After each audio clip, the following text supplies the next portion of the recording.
Hello bandits. Thanks to the fine folks at MonolithSoft, for the past few days I've been spending some time with the remastered definitive edition of the Wii classic Xenoblade Chronicles on Nintendo Switch.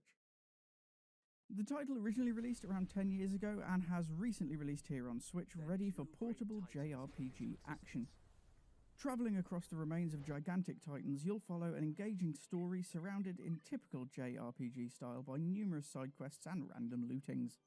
It has a real-time combat system relatively close to modern-day Final Fantasy titles, which will see you fighting to end the perpetual war against the Mechonis machine race. It has everything you'd expect from a traditional JRPG, including plenty of outfitting and party options, leveling systems, and tactical and strategic real-time combat. Xenoblade Chronicles is rated by PEGI at 12 and by the ESRB as T14. There is a lot of reading involved here, and obviously a fair amount of violence in combat, even though there's no real blood or gore. With the complexity of the title, I would say it is better suited to mid-range and older, but there's nothing that I'm too worried about the micro bandits seeing. And with that stacked up, onto the rundown. Visuals, great. The visuals in both handheld and dock switch modes are a pleasure to look at.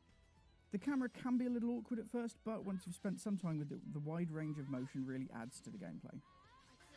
Audio, great. I can't really stress enough how great the audio is here. The voice acting is okay and hasn't annoyed me, which is pretty spectacular in itself.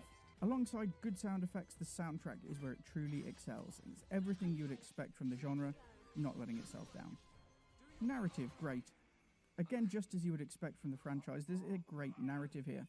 It is entirely possible to ignore it for hours and just complete side quests, but the quick look story catch-up down in the bottom right is a brilliant touch. Replay, good. The vast number of side quests available mean there's always something to do whenever you fancy story missions or simply rolling around the place sorting out people's problems. It is worth noting that these are mostly based around fetch quests and beast kill missions, so could have done with a little more variety, but it is a good showing overall.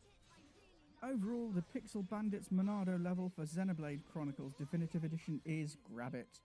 This title really excels on Switch, and while it can be a little sprawling and hard to get to grips with for those not familiar with JRPGs, it is definitely worth a look. There are a huge number of customization options, side quests, plot lines, and backstories throughout the title, and in addition it works splendidly on the portable Switch platform, bringing fast and tactical real-time action with you wherever you go. And that's all I've got for you today. Don't forget to join the conversation over on Facebook and Twitter, and let me know your thoughts on this one as well. As ever, more reviews, streams, and absolute nonsense coming your way very soon, so don't wander too far.